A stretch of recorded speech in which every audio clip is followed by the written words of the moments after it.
Hello and welcome to the video. My name is Ryan and thank you for joining me for my series where I am having a casual review or discussion for the 007, Ian Fleming 007 books, and today we'll be having a little talk about From Russia with Love. So again, to start off with, just have a quick look at the hardcover, or whatever you want to call it. For some reason this one's a lot harder to actually hold the inside bit, where it's been glued or held together, I suppose.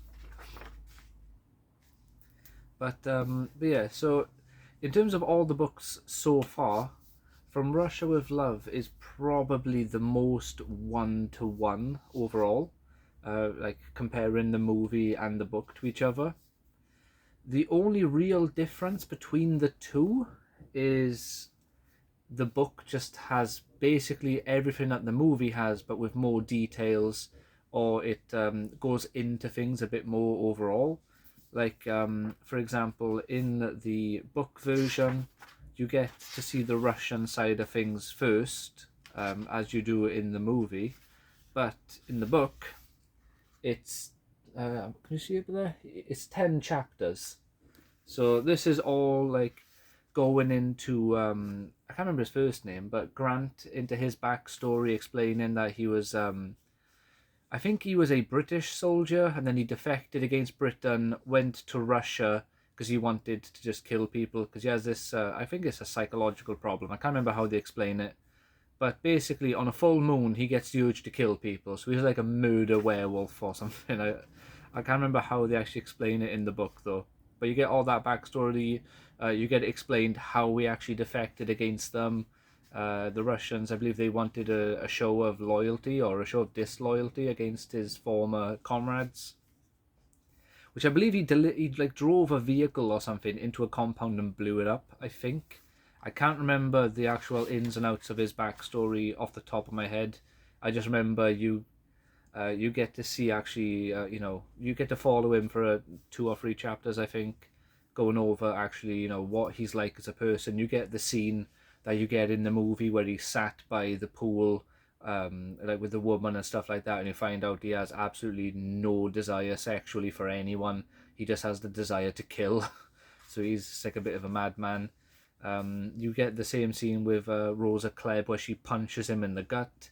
But in the movie, he is unfazed by the punch, even though she punched him with knuckle dusters. But in the book, it does hurt him, and he's angry, but he doesn't show it. Like, or he holds it back as best as he can. So it is slightly different in that sense.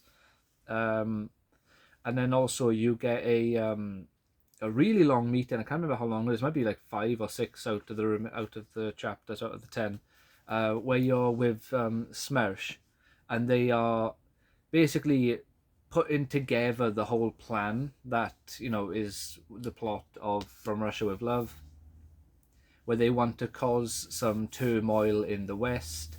They want to kill someone that is really impactful to the secret services and everything, but won't cause too much of a stink in terms of the general public, I believe, is what they're aiming to do. And then in the end they decide to go for Bond, because he's like Britain's best spy, and if they get rid of him, it's a massive blow to Britain, but the general public won't realise how big of a blow has been dealt to them. And then, just like the movie, there's, I can't remember her name. For some reason, I'm forgetting all of the Bond girl names. I'll try and flick through as I'm talking about it, and hopefully I'll see her name. But also the woman who is the Bond girl is a Smersh operative sent in to like get Bond on the train, and to get him I can't remember where they go on the train, but it's from like Istanbul to somewhere. I guess they want to get him close enough to the UK, or take him straight to Russia or something. I can't remember where the goal is for this train. But similarly, like, you get a little bit more backstory with her. You get to see why is that it? Yeah, this and this girl Romanova. So something Romanova is her name. You get to see like why she fears Kleb. You get a bit more backstory on Kleb as being like a bit of a maniac who loves torturing people and stuff. Um, and I'll just call her Romanova because I'm sure that's who it is. She is just an attractive girl who is a member of Smersh, but not in like a crazy way. She's more like someone just works at a desk or some such. She doesn't do any. She's not a spy or anything. So this is her first real job, and this is a chance for her to really improve her life, get way more money, more freedoms, and that sort of business. So that's why she agrees to do the job, and her job is to fall in love with Bond based on his profile that they give her, meet him in real life, try to get him to fall in love with her so he'll do what she wants, and then ultimately get himself killed by Grant. Like the movie, they go to, I believe it's Istanbul, where they meet Balls. I've forgotten his name now. For some reason, I've not been well the last few days. I didn't think I needed to remind myself of these characters' names. Kerim. Here we go, Karim. I think they call him Karim Bey in the movie. Like he goes to Istanbul, he meets him. They go to the gypsy camp together. They have that underground scene where they spy on the Russians meeting. All that sort of stuff. His Karim's office being blown up. All that business happens in the book, but again, you just get a bit more of it. You get more details when they go underground. You find out it's like filled with rats, for example, and it's much more unpleasant.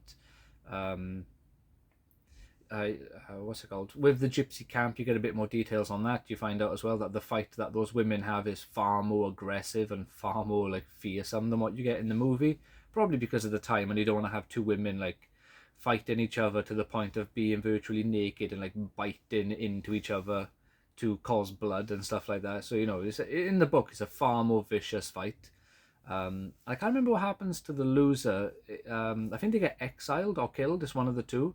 And I think since Bond helps them when they get attacked by, I think it's Bulgarians actually. It's a camp of Bulgarians that attack them at the camp. Since Bond helps, they allow him to decide who wins. But I can't remember who he picks in the movie or the book, or if they even show his pick. But yeah, so like all that is more or less the same. Just like I say, the book version, you just get a bit more, a bit of a longer scene, so you get to enjoy it a bit more. Or if you don't like the scene, I suppose you have to suffer with it a little bit more. In terms of the train, the train is again kind of the same as what it was in the book. In the movie, it's just you get to meet a few more people. Like Bond befriends the conductor. There's like 2 or 3 Smersh operatives on the train in the book, and then they deal with them in different ways. One of them, they just steal his passport, so he gets kicked off the plane. The train. I don't know why I'm saying plane all the time. Sorry. He gets kicked off the train.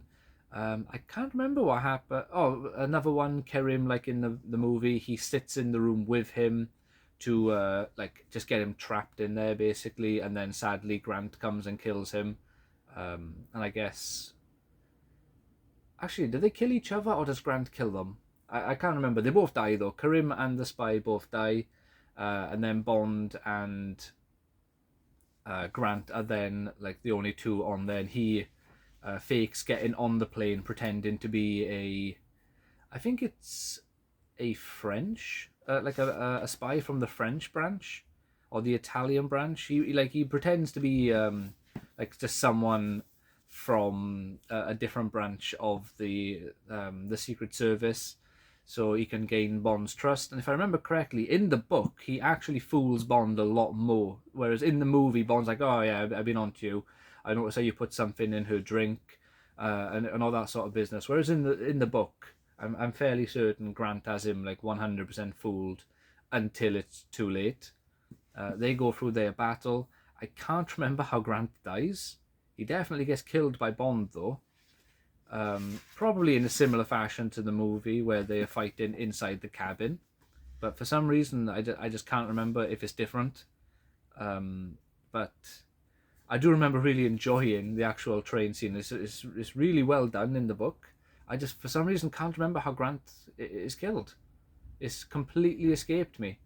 Um, I do believe he does have the suitcase, though, if I'm not mistaken. It does have the same, like, similar sort of suitcase with the gadgets and the money and stuff in it in this book, or at least in one of the Bond books, he has that suitcase. I'm sure of it.